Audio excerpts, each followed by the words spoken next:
Hello, welcome to HLA Live. HLA Live is our regular broadcast on the HLA YouTube channel as well as all the other social media channels. Each week we talk to interesting people from across the HLA community. Good evening, everyone. I am really excited to be chairing tonight's meeting. Hi, I'm Rosie Spooner and I'm hosting HLA Live this Wednesday. And I'm an HLA scholar and I'm also going to be your host this evening.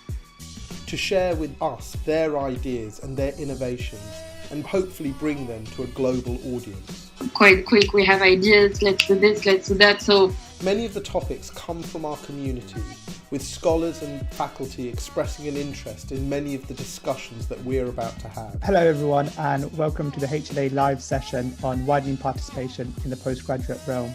Homelessness and health. Addiction and the new normal. HLA programmes are built on 6 pillars. The leader is an innovator and entrepreneur. The leader is a communicator. The leader is a manager. The leader as a negotiator. The leader as a follower. And the leader as a philosopher. If you are interested in becoming a HLA scholar, why not get in contact? Many of the episodes in HLA Live will cover one or more of these important pillars. The HLA team consists of Pedra, Eamon, Tim, Riddy, Alistair, Adil and Trisha, and a range of other HLA scholars and faculty. So this is obviously a really difficult question, and I don't think that better coffee in hospital is going to cut it, but I will try my best to answer.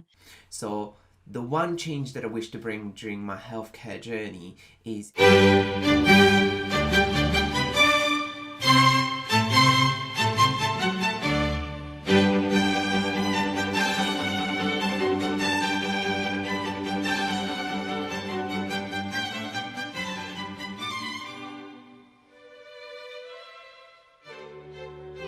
Hello, my name is David Williams. I'm a HLA scholar and a physiotherapist that works in Derbyshire. The one thing I'd like to change is social care. Now that's a big, huge, complex problem, but I've worked at the interface between health and social care as a physiotherapist, and I really feel passionate that we must ensure that we give dignity in older age. And we must do this for myself, my family, our generations that are getting older. Now this is a complex problem, this is political, this is policy, this is difficult decisions, it's a wicked problem. However, I feel that as a society we need to solve it, at least somewhat, to ensure quality and dignity in old age. And I would like to influence that. I'd like to be involved in those conversations, and I'd like to influence for change. So if I can make one difference in this world, it would be to improve social care in the UK. I'm wanting us to upgrade the NHS's IT system so we can be more efficient and do less form filling. I want to make the healthcare system more digital. A change I want to make during my healthcare career is to make the NHS greener. We know that we need to reduce our carbon emissions, and there are various sources of emissions which we can address. For example, I'd want to see further digital transformation. In the NHS, paper notes are still used in some hospitals. I mean, that's at least the case in Wales where I study, and I would want to see, the cutting back on the use of paper and increased use of digital systems to deliver care. So we would also be saving on printing and postage costs, we'll be helping the environment and saving money for the NHS. Other areas would include ensuring that we're using renewable power sources, also using reusable equipment, and also continuing with the use of telemedicine strategically to deliver care in some situations, because that, for example, cuts down on transport emissions. So those are just some of the ways, but yes, I want to see a greener NHS. Hiya, my name is Christine Mahota and I'm one of this year's Bristol HLA Scholars and one of the incoming core directors for next year, which I'm so excited about. So the question is, what would I like to change in healthcare during my career? So one of the biggest things that I'd like to change is the stigma that's associated with mental health and mental well-being. We need to destigmatise mental health within doctors, medical students and healthcare professionals, because actually you can have a mental health condition and still be an incredible healthcare professional. Asking for help when you need it, when you feel down, when you don't feel quite right, is not a failure. It's actually a strength, and that is how you build resilience over time.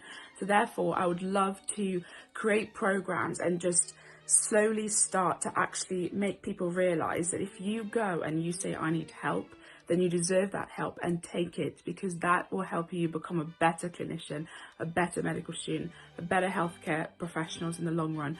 So yeah, got a long way to go, but I cannot wait to see where we're going to be in the next couple of years. Thank you so much. Hi there, my name's Katie Cranfield and I'm an intensive care consultant with an interest in high-risk obstetrics and obstetric critical care.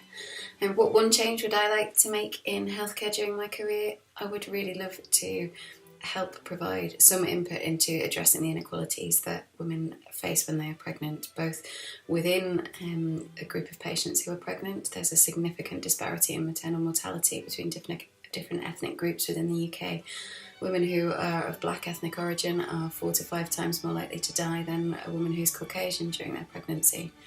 And I'd also like to address some of the inequalities that women face when they're pregnant, compared with women who are not pregnant, in such terms of inclusion in research trials, access to medical treatments and medical care. And if I could in some way, shape or form help to address that, I would really love to do so. Advancing health equity and promoting spaces for health and social justice. I want to encourage care that seeks to tackle health inequity, care that considers the whole person, addressing in the wider determinants of a person's health. As clinicians, we can often get caught up in the daily provision of healthcare. How often do we take a step back to look at the bigger picture? I'd like to share with you some of the work of Dr. Kamara Jones looking at the social determinants of health. I encourage you to listen to one of her talks or read more about this for yourself as well. So the cliff analogy of health represents a period of good health at the top and ill health at the bottom, recognising that the reality is clearly a lot more complex. With unequal access to education, employment, income, housing, transport, food, some will start their lives closer to the edge of the cliff. But we also need to recognise that we're dealing with a 3D cliff. In the same way as there are social determinants of health moving people closer or further away from the edge of the cliff, there are also social determinants of equity, whether that be age, ethnicity, sex, religion, disability. These are all factors that can impact the trajectory along the cliff, where there are different accesses to resources, whether that be in social care, preventative health care, or acute services. If we're going to achieve social justice, we need to address why there are differences in who is found at different parts of the cliff, and why there are differences in the resources at different parts of the cliff. And these are some of the questions that I would like to address during my healthcare career. What is one change I want to make during my healthcare career? Well, it's got a lot to do with one of the biggest issues facing the world, and that's the healthcare inequities that exist internationally, nationally, and locally. That is to say that different people have differential abilities to access healthcare, different abilities to afford healthcare, and also have different quality of healthcare provided to them. This is obviously a big issue because healthcare is a human right, and the fact that different people have different abilities to access certain types of healthcare or certain quality of healthcare should be a source of concern. And the biggest disparities may not even be internationally. They can exist locally. For example, one part of Glasgow can have very different quality of life and healthcare service provision to another part of Glasgow. But there is a stark disparity between high-income countries and lower middle-income countries. And a big driving force in this is who's conducting the research, who's creating the guidelines, who's basically calling the shots. Guidelines are to do with what resources are available locally and what's present locally, and who better knows that than the people who work locally and the stakeholders that are local. And I think a lot of research is currently being driven by the West, by high-income countries, even when that research is being conducted in lower middle-income countries. Now, there's a variety of reasons for this, but one might just be that the skills needed to conduct these research and how to write papers that can be published in high-impact journals aren't being transferred to the citizens of those nations. So one thing I'd like to do is I'd like to work towards increasing the quality in research worldwide and making sure that low and middle income country voices are just as strong and just as loud as those in high income countries, that they can do research in their own countries by people within their own countries. And there isn't so much of a need to have a high income country funder or a high income country individual come in to do the research. Yes, obviously with income disparity, there may need to be some funding from external sources, but hopefully over time with change, it can be a low and middle income country person holding this grant or this funding application. Thank you very much. Hi everyone, I'm Nazifa. One change I want to make during my career is trying to improve the access and quality of care that's given to ethnic minorities. I think coming from a Bangladeshi background, I am very aware of the inequalities that we face as a community in particular. And it's something that I want to be able to tackle and address throughout my career. I think in order to tackle this problem, we need to start off with our medical education. We are taught often through pattern recognition, and this can lead to really dangerous stereotypes, so that if you're ever faced with a patient from these minority groups, sometimes their complaints are often dismissed and diagnosis can be missed. I think also in general, I would hope to try to improve things around cultural awareness and also just greater access to things like translators. And if we really want to make that change that I hope to do, trying to tackle some of the racism that is endemic within our NHS. Hello, I'm Vasily. I'm an academic foundation doctor in West Yorkshire and an HLA scholar in Amsterdam. So if you know me, you will know that I'm a gay man and I'm passionate about LGBTQ+ healthcare amongst many other things. So the one change that I wish to bring during my healthcare journey is increasing LGBTQ+ representation in medicine. Growing up, I've never known of any examples of LGBT healthcare professionals in my life, and during medical schools, I've only met very few people who were open as LGBTQ+ members of the community in their working life. Now, I want to be that LGBT role model in my career as an academic, as a doctor, as a surgeon. I want younger students and trainees to know that these positions in academia, leadership and surgery are open to anyone, regardless of their background, sexuality, gender, sex and so on. I have experienced discrimination and harassment because of my sexuality, but I felt lucky enough that I had the confidence to use these experiences to my advantage. And ultimately, I do know that these experiences and my sexuality have contributed to the work that I produced and the achievements that I've reached. However, I want to change this culture so that other members of the LGBTQ+ community, other colleagues, don't have to experience the same. And this is why I'm an advocate for equality. I also want to provide better healthcare for our patients. I want patients to know about my background because I know that this will contribute and allow me to provide better care for them. And I want to represent the experiences of LGBTQ+ patients. Indeed, I want to improve the NHS by using both my positive and negative experiences as a gay patient for myself. And I want to use these experiences to allow my colleagues to learn how to improve their own care that they provide and to create a more inclusive healthcare. That's what I want to change during my healthcare journey. Thank you very much. Hi, my name is Laura and I'm a fourth year medical student at Cardiff University, and I'm also part of the London HLA cohort. So in answering the question, what is the one change you want to make during your healthcare career? To that I answer, I want to contribute towards a zero tolerance culture of bullying and harassment in the NHS. I want to see a move away from cancel culture and blame culture, and instead educate healthcare professionals on how to be active bystanders and be proactive in allyship. Interprofessional working needs to be at the heart of what we do. We need to look at aiming to reduce inequalities, not just within the UK, but on a global scale by working together across the whole of health and social care system. This needs to start with interprofessional education. If we can utilise our transferable skill set, we can make some positive changes to reduce inequalities and tackle them, not just within the UK, but on an international and global level. Flatten the hierarchy. The one change that I would like to make throughout my career is to make medicine more accessible as a career path. Equal access to medicine is one thing, but we are far from equal access to becoming a doctor. Traditional mentorship initiatives that help support junior doctors and medical students typically actually exacerbate the educational divide. They provide support and mentorship for people who can afford to pay for it by the hour. I would like to create a strong supportive network for medical students and junior doctors throughout their careers. When I first moved to the UK with my family, we lived in council housing and I struggled to learn English. And then from that to studying medicine at the University of Cambridge and at Imperial College London, where I also obtained my PhD, I've had to overcome many hurdles. I would like to remove the hurdles for other people.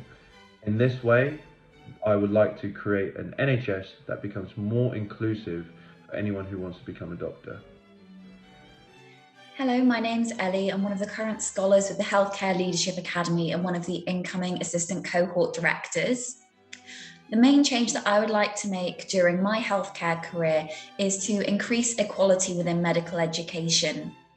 By that, I mean that I would like everyone to have equal opportunities to attend courses regardless of their background, regardless of their parents' income. I think that unfortunately, much as we focus on widening participation, a lot of that focus is still prior to medical school, and we forget that actually amongst medical students, there is still a great deal of inequality. For myself, being from a family where neither of my parents attended university, I had no access to any doctors in the family or friends. Actually, this made it a lot harder during my initial years of medical school to create those mentorship links and to be able to attend quite expensive courses in extracurricular time to add to my portfolio. So that's something that I would really like to work to change, and I'll be doing that through a medical education career. So I'm looking at going into an academic foundation program with a focus on medical education, and then looking at other ways that actually throughout placements and throughout the clinical years, we can then improve the exposure and opportunities for students of different levels, and not just focusing on medical students, also increasing that MDT approach, looking at physician associates, for example, and increasing our working with nursing students as well. So that's one change that I would like to see during my career. Looking forwards, the change I would like to make in healthcare focuses in on medical education. This is a place where you can make the biggest difference for medical students before they become junior doctors later on in the NHS. Medical education, there are many ways you can look at it. And for a long time, I think there's been a change that's needed in medical education and the way that curriculums are delivered across the country. A focus on simulation should be the way forwards, in my view. And actually, speaking to fellow medical students, a lot of them really praise the work they do in simulation in terms of developing their clinical understanding of key concepts, but also human factors that play a big part in medicine. And this links into another change that we could really focus in on in healthcare going forwards, and that is the well-being and mental health of junior doctors and medical students in the NHS. I think, again, starting early is the key to success here. And if we can target medical students and improve their well-being and work-life balance from an early stage, then hopefully we will follow that through in junior doctors of the future. A change I'd like to make in my healthcare career is pushing for more patient co-production in medical education. Patients and those who use medical services should be involved right at the very beginning, from designing curricula, teaching skills, and lecturing. As healthcare professionals, we have a responsibility to be good advocates for patient co-production and patient involvement, and that includes pushing for things like making sure that patient representation is paid equally to clinicians. So obviously the medical undergraduate curriculum is really full, and all the specialties fight for their own teaching blocks, and we have anatomy, physiology, pharmacology, the list goes on. But I really think there should be room for medical students to reflect on our ideas of identity and incorporate psychoanalytical work in that how we see ourselves. I heard a GP once say that for many doctors, they see medicine as something they are and not something that they do. And I think this can lead to difficult situations when working in a healthcare system that has pressures that lead to system failures, but look for individuals to blame. And that can be from not enough beds, waiting times, delays in diagnosis, and ultimately when a patient dies. And how we deal with that and what we know is and isn't in our control. And I don't think that's taught currently in the curriculum, and understanding and reflecting back and exploring our identity as a collective group, but also individually, can lead to healthier ways in working. When, for example, a patient complaint comes in, this is often challenges our identity as a caregiver or the role we perceive ourselves to hold.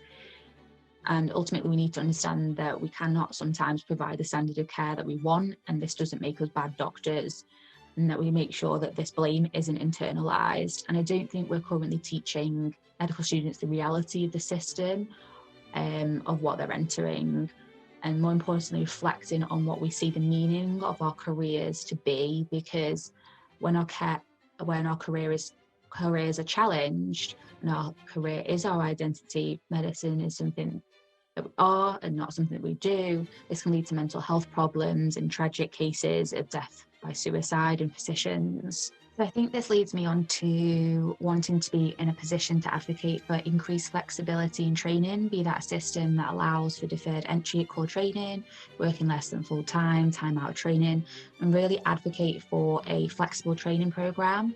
Because in my opinion, training has been really focused on getting people from point A, the foundation programme, to point B, a consultancy, as fast as humanly possible with as few breaks as possible. And this, I think, works in favour of the system.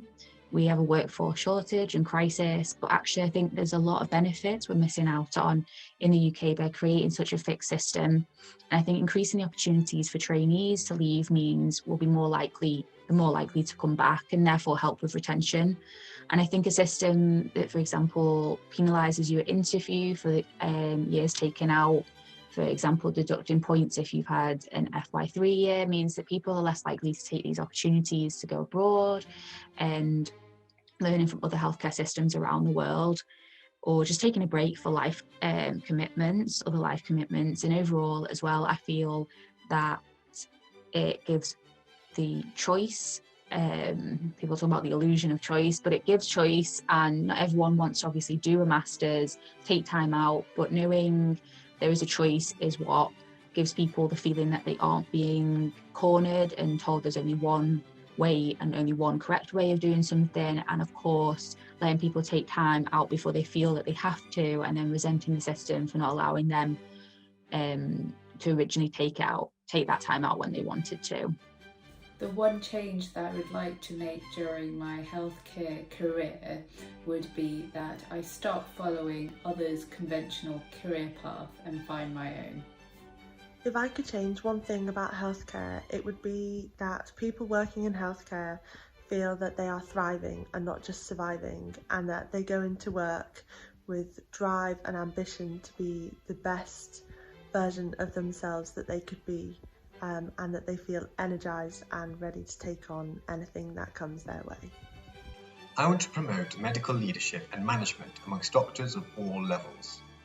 In particular, there are so few leadership opportunities for junior and middle grade doctors, with a typical path into more managerial roles being you do your foundation years, you pick your specialty, you work your way up to consultant. And now suddenly there's all these roles such as head of service or clinical director and medical director. But most consultants have no formal leadership experience prior to this point, and they may struggle in their job or even relinquish this new post. In addition, only 1/3 of NHS CEOs have a clinical background, and it's actually these trusts which often outperform ones with a non-clinical chief exec. Over 2/3 of these clinical CEOs are nurses, and there's no reason why these senior leadership and management roles shouldn't also be promoted to doctors to allow us to improve service provision and patient care, but at a more systemic level than as a frontline clinician. So, what would this change look like during my healthcare career? I want to increase the number of leadership roles and opportunities for junior and middle grade doctors, to introduce the idea of management to us doctors at an earlier stage in our career. It would mean senior clinicians would then be more aware of these opportunities and also better prepared when they enter them. It will also help to develop important leadership skills which clinicians don't have training in, ranging from managing a budget to negotiating with multiple stakeholders. As doctors, we already have many of the skills to succeed in managerial roles, such as communication, empathy, team working, problem solving, and working well under pressure. And what we need are more opportunities to put these skills into practice at an earlier stage in our career in a managerial context. One issue that pushes away medics from management is that we feel like we have to give up our clinical responsibilities to take up managerial roles, which shouldn't have to be the case, especially if it is during our foundation, core, or specialty training. I want to establish a framework for a career ladder that maintains both the clinical training of doctors, but also includes these non-clinical managerial learning responsibilities. So, these are just 2 examples of promoting medical leadership and management to doctors, and I hope to enact this change working as part of the Trainee Steering Group Committee of the Faculty of Medical Leadership and Management, or the FLMLM, over the next 2 years. Hello everyone, my name is Natalia Skorupska and I'm one of the HLA scholars. One thing that I am passionate about is empowering healthcare professionals. A lot of us are trying to make a difference on a local level within the NHS, which is great, but it can be slow and requires a lot of time and multiple discussions with a lot of people, and that is the nature of working within any large organisation. And sometimes you can have a great idea that will save time and money and make a difference to patient care, and the system still says no. So it is easy to just give up on trying to make a change in the NHS, and that sometimes results in giving up on trying to make a change altogether. Spending majority of our time in the NHS bubble, we often forget that we are also individuals outside of the system and that we can do something outside of it. People that go into healthcare are driven, ambitious individuals. They want to help others, they want to make a difference. But the system can exhaust you and you forget about that side of you full of passion and energy that made you go into healthcare in the first place. I want to tap into that side of other healthcare professionals, and I want to make them feel empowered to make a difference and motivate them to lead the change that they want to see. And this is related to the work that we are doing with the HLA Ideas program. We support healthcare professionals to start and grow non-profit organizations that are trying to solve societal challenges. We are working with incredible individuals who are working to, for example, overcome racial and socioeconomic barriers in medicine, support displaced doctors to qualify and work within the NHS, educate healthcare professionals on how to holistically care for patients from different groups and backgrounds. In clinical work, healthcare professionals can make a massive difference on an individual level, so it is so important to get that right. But I think it is also important to appreciate the impact that you can have if you think about healthcare more broadly, thinking of social determinants of health. So that is one change that I want to make during my healthcare career. I want healthcare professionals to see their role beyond frontline healthcare delivery and feel empowered to make a difference on a societal level. I think on reflection, that's why being part of the HLA is such a great thing, because before you join, you can feel like overwhelmed with how many things you want to help change or things that you care about so passionately. And with that, your projects that translate into helping patients or other medical healthcare professional community in itself. But in our community, you see that everyone has these experiences that you can learn from and build on each other. But we don't work alone on these projects, and being part of the community is what pushes our projects and ambitions to the next phase to achieve our goals. And the HLA has also opened my eyes to many aspects of the healthcare system that members are working on in their projects, and I didn't know about either because I'm still a medical student or I haven't experienced working in these settings yet, or because I'm not directly affected. So I've become passionate about them and an ally to the great work that many others are doing. So I think to finish, I think that if you ask me this question in 5 years when I'm a core trainee or wherever I am, my answer probably still will be better coffee in hospital, but also I think I'll have a greater respect and knowledge of what really is that I want to achieve in my career and how I think I can best apply my skills to help contribute and create a healthcare system we all thrive in. Thank you to everyone that made tonight's episode possible. Whenever our scholars are thinking about complex problems facing our health systems, we encourage them to think about how they make significant change in the world of healthcare. We are incredibly lucky to have some incredible scholars in the HLA. They use the HLA as a platform to take their ideas and bring them to fruition. If you are interested in the work of the HLA, why not join us at one of our future HLA events? Why not join one of our programs? Why not even become a HLA scholar? Thank you for joining us. My name is Johan Marlewala, the Director of the HLA, and it's a good night from all of us.